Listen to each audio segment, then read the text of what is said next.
Canada A. Nice to meet you too. Okay, there we go. Yep, there's Emporia. Hey! 135 miles in. Pretty neat. Storm cloud. Well, here goes the Unbound experience. Enjoy. So we arrived late Wednesday night. Originally we had reservations for this this camper. It was about 10 minutes outside of town. As you could see, open field, nothing much going on. And we just didn't want to drive in and back and forth from the expo to the campground. So we ended up jumping on this first group actually for Unbound.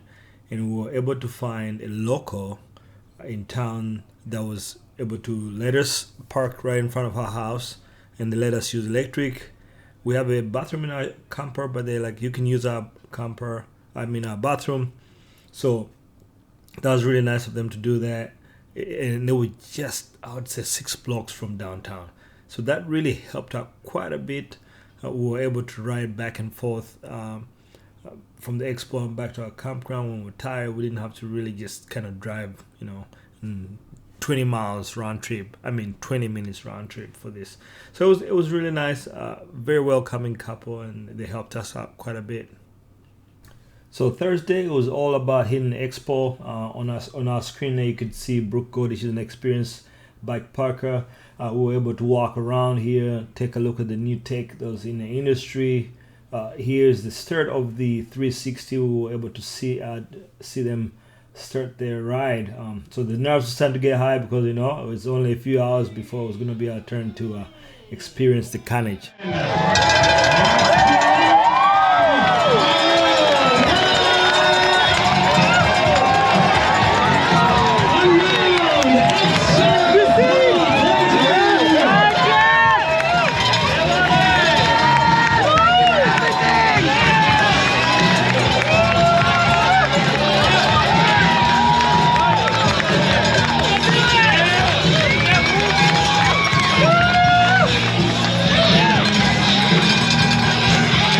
The weather's supposed to be getting better. It's getting better by the minute. So hopefully not a whole lot of rain tomorrow. But I'm gonna start packing bags. After the 350 send-off, it was time to get ready. For bike, I rode my Salsa Cutthroat 2019 Axis 381052. As you could see, I'm glad I had all those gears. We had 3 major hills: Tear Hill, the Judge, the Biatch, not in that order. I'm glad I had all the gears. I was also running Aerobuzz. I rode solo pretty much towards 200 miles. So I was glad to be able to shield from the wind over those long flat sections. Nutrition, flow formulas, pancakes with Nutella. I was sick of it after eating it for several hours. Sans Meal Buzz, almost 400 calories pictured here in each bar. So that was really a game changer for me. Maple syrup with some salt. Tires, I was running a Rene Hurst Endurance Casing 48 Oracle Ridge. Amazing tires. And that's it for the bike check. It's that time. Breakfast. Oatmeal pancakes. Eggs, 2 bacons, and coffee. I'm brand up 2 of those. But this is the group here. So we lined up right at 6. The start was supposed to be at 6, but it was a 5-minute delay. I believe there was a train crossing, so that kind of threw us back a little bit. But the energy, the start line, all the nerves you had just kind of disappear once you get in a huge group. Hundreds of fans out there watching. I think that's what really makes gravel racing as big as it is. The fans that come out here to watch this, to watch ordinary cyclists, people that have 9-to-5s coming out here to grind 200 miles. Some of the people you see here is like you end up creating a small community as the ride starts. You kind of leapfrog the same people. I lined up in the 16-hour estimate to finish. I finished probably I think 17 and a half. The mud was chaotic, but my plan here was to just kind of stick with people who were about the same speed as I was. But it's kind of hard to know until you further into the ride. But as soon as we started moving, I started moving up. My plan was move up as high as I could without burning myself up, and then start sliding backwards until I ran into people with my speed. So I did that. I think right about 20-30 miles. So the first 25-30 miles just were done before you could even blink an eye, because I was kind of riding in a group there. So and then I looked at my heart rate. I'm like, all right, I need to back that off. Average was a little bit higher than I wanted it. So I kind of settled in. If I find someone to ride with, I'll ride with them. If not, it was just going to be a solo effort that day. We're approaching the first turn onto gravel. So we're rolling, kind of a neutral start. I think the most we did here was maybe 19-20 miles an hour. Nothing crazy considering what probably the people in the front were already doing at that time. I'm not sure, but that's about the speed we're rolling onto. So we turn on gravel, and it is just instant carnage. You have hundreds of people around you, and everybody just starts cooking it. It's dusty. We are flying. So I'm holding on to all kinds of wheels here. It's just unbelievable.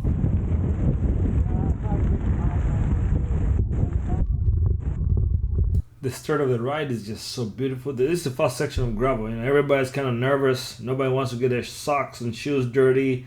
There's a few puddles where we came to a complete stop, and literally we could have ridden through, but people didn't want to get dirty just yet. We hit the open range, I want to say around 15 miles in.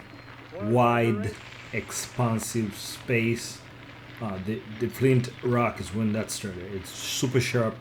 It's glad I had the endurance casing, but it's gorgeous. This was the first real water crossing of the day. It was really shallow water, but people were just super nervous to, walk in anything, and you could see that guy was just riding it. So, 50-60 miles later, nobody cared about riding through the water crossing. We were just bombing them. You're tired. You're like, no need to get off the bike. But when you're fresh, everybody was still clean. We're trying to cling on to that newness of gravel.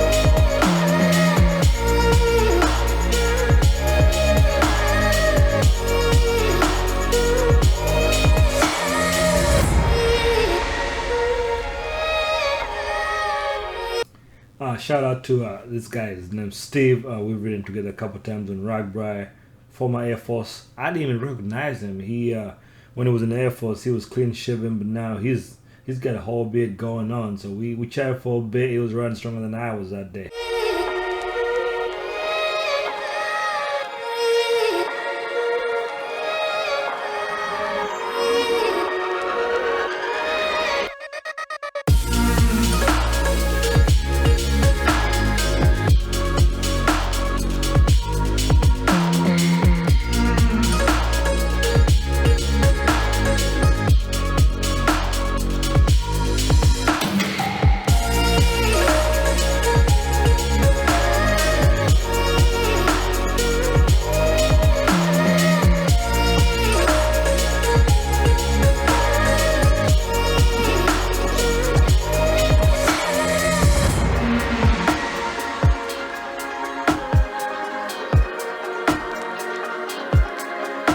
We're 40 miles in.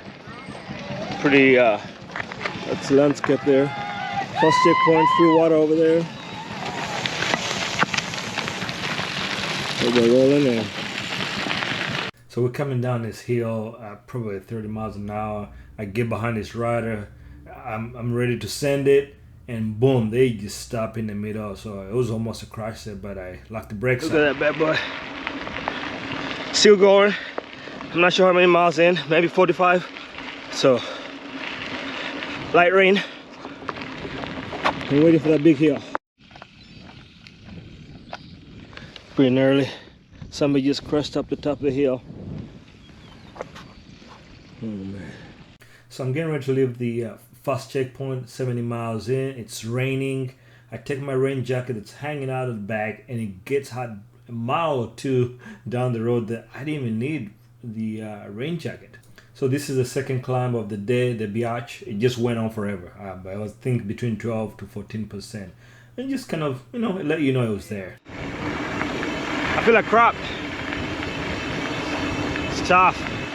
Just gotta keep going. I'm a little behind on the time that I was hoping for myself, but just gonna keep riding. Sun's out. I'm okay with that, but as long as it doesn't get too hot. But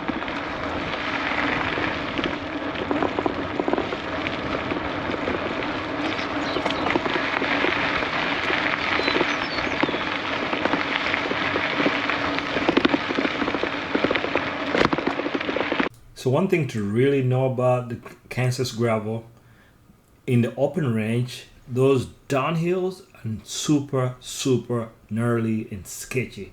I can't even imagine riding in a group. So I mean, the terrain changes at a dime, so you gotta have space here. The camera is not doing it justice, honestly, over here. all right, that's what we got going on. 100 miles to go. Well, technically 95. I think I need to put on my light lenses. Taking a break. I think it's called not the prairie, open range. It's just crazy, man. It's like flat and hilly. Not bad. Keep going. What are you doing? You got it. Hi. Hi. Where are you at? What? Let's go. I'll be there. Let's go see the Dr. Pepper Mansion. It's amazing. Oh, okay. I'll be right there. Gotta take a break, man. All right. Need to keep moving. 100 miles, another 8 hours. So I think if everything stays on course, 16 hours. How's it going? All good. If everything stays on course, it'll be a solid 16 hours. So, but I gotta get right on my bike. The Kansas gravel is kicking my butt, man. See right there, look at that. I don't even can tell on the camera, but it's all hills. So anyway, gotta get going.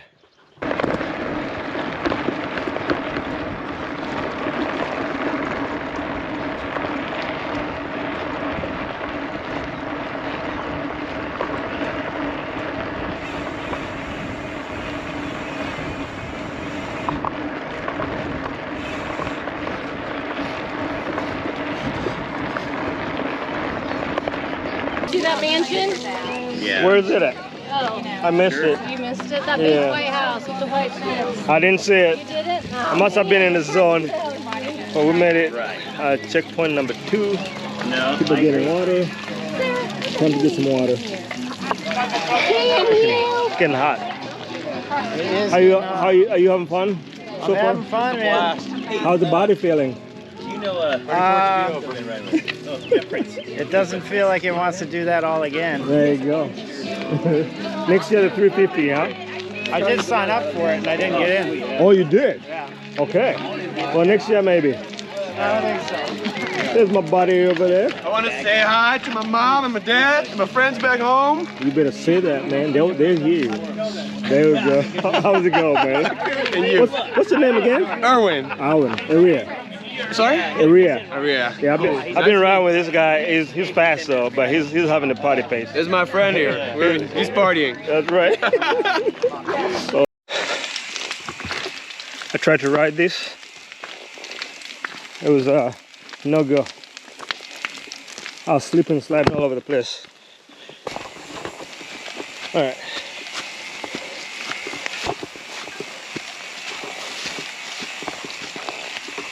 I wasn't expecting this.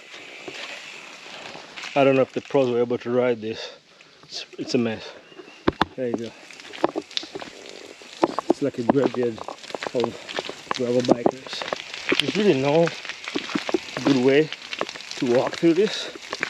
besides the super soft, the middle is okay.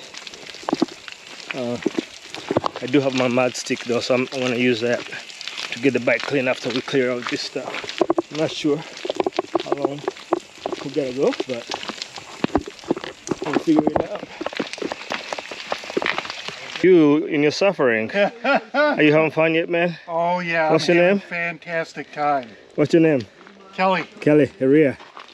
Nice to meet you. Nice to meet you too. Okay, there we go. Finally got it up there. That's the way to go. I've got lights. I was like I'm carrying a weapon here. Yeah. You got quite the setup there. Those shoes I know. are pretty interesting shoes. I call them clown shoes. I got the same situation.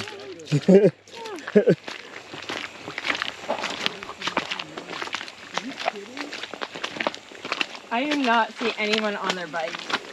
You know, it doesn't look like it. I think we're gonna go, I think this is slightly over a mile, I believe. Yeah. What's your name? Malia. Malia. You having fun yet? Huh? You having fun yet? Yes. Yeah. You are. You're trying hard. Yes, I'm Try trying. hard, right? I'm trying. Let's see the jersey over there. Try hard. Right there. She's trying hard. So. Right. Whew, there we go.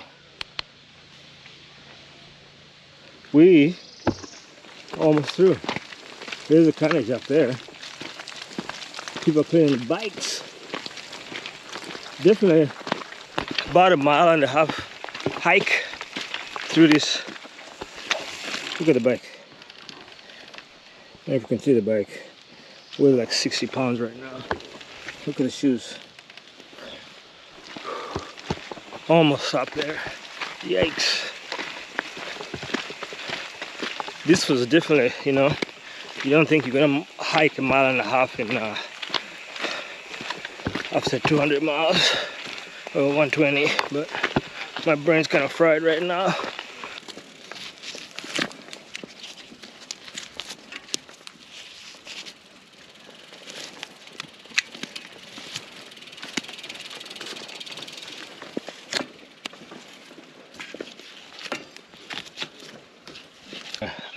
I need to get going. This is taking too much time. Ciao. On the bike wash station, people washing their bikes. Pretty neat. 135 miles in.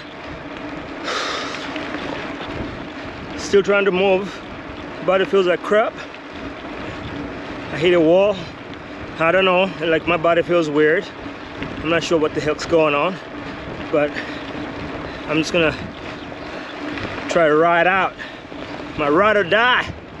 Anyway. Yeah. I don't know if I'm making sense. So.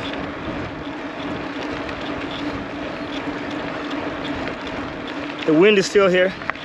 Still sucks. But we gotta keep moving forward. Josh. Yeah, buddy. He's doing the XL. Yes, sir. He's been out there for hundreds of miles at this point. 298.5 as of right now. Beast mode, man, beast mode. Yeah, I don't even know what time it is. Probably 27, 28 hours. Yeah. We got a hill up coming up. The hill? The biatch. The biatch probably got a, I'd guess it's somewhere in the 12 to 15% grade. Oh, great. Unpleasant. Now what you want to ride after being 298 miles? No. This hill's called the George. Those two fellas are doing the XL. And I'm ready to be done. Oh, okay. That was wet and deep.